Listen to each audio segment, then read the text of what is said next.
Well, thanks for visiting us this morning at ktalnews.com and your Weather Authority app. I'm meteorologist Josh Marces with your Friday forecast update. Quite the change for us today as spring is gone. Winter is back with us for a few days. Had the cold front roll through overnight.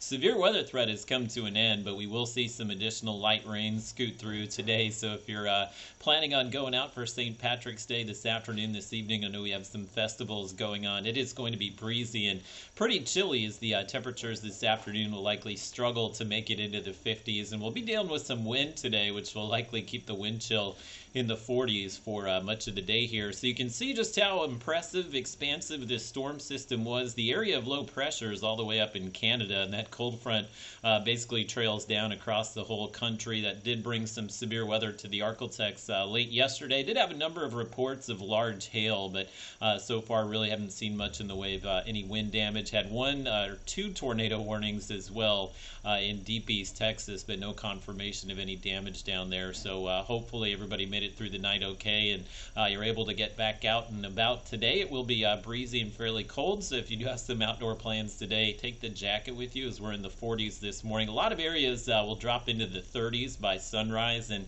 that's the main story today. In addition to the cold air, we'll have quite the wind out there. Probably have heard it howling throughout the night, but we're looking at frequent wind gusts here, about 20 to 30 miles per hour. The sustained wind will be out of the north at about 15 miles per hour. Of course, that north wind is pushing all of that cold air into the region. So today we are going to see those high temperatures, likely in the low 50s, but even with that 15 mile per hour wind this afternoon, the wind chill will likely be in the 40s. So just a pretty cold day here across the Arklatex, especially since we've been kind of spoiled and we've become accustomed to those 70-degree temperatures that we've had for the last few weeks here. Now, taking a look at your Robinson Futurecast, the severe weather threat is over, but we very well could see some light rain pass through this morning, and you can see by the time we get to the afternoon, the rain wraps up. The only question I have about the forecast today is just how much sun we'll see later on. Typically behind these strong cold fronts, we stay kind of overcast, so I do think we'll stay overcast for much of the morning here. May see some late day sun pop out, but regardless of if the sun comes out or if it's cloudy,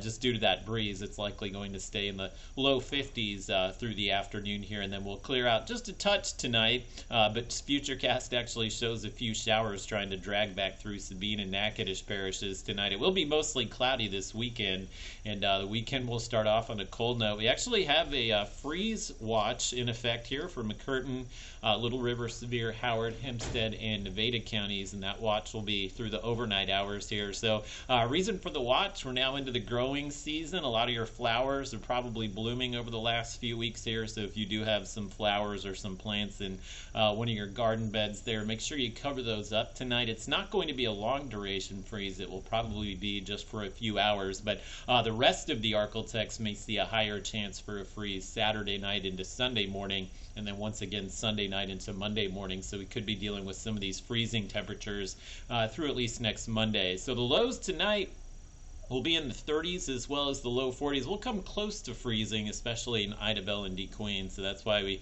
kind of recommend everybody up there cover up the plants if you have any of them popping up outside. And of course the weekend looks a little nicer tomorrow. The wind will die down a bit. We may actually push 60 degrees or so, but there's a reinforcing shot of cold air coming in late Saturday, early Sunday, so that will drop our temperatures once again on Sunday. The wind will be light on Sunday, so I don't think you'll notice that much of a difference, but the morning's definitely cold this weekend. Morning temperatures will be in the 30s both Saturday as well as Sunday. Speaking of next week, we're into the 60s again, Monday and Tuesday. I just have some slight rain chances in the forecast Tuesday and Wednesday. Once again, Thursday, the day to watch. It seems like 3 consecutive weeks here we've had some kind of severe weather on a Thursday. It's too far out to venture a guess at the severe weather potential here, but it's March. You get these cold fronts that come through, and temperatures in the 80s out ahead of the cold front on Thursday. Pretty good bet that we are going to wind up with the severe weather outlook there, so make sure you're checking back for updates throughout the week. Again, next chance of storms arriving late next week.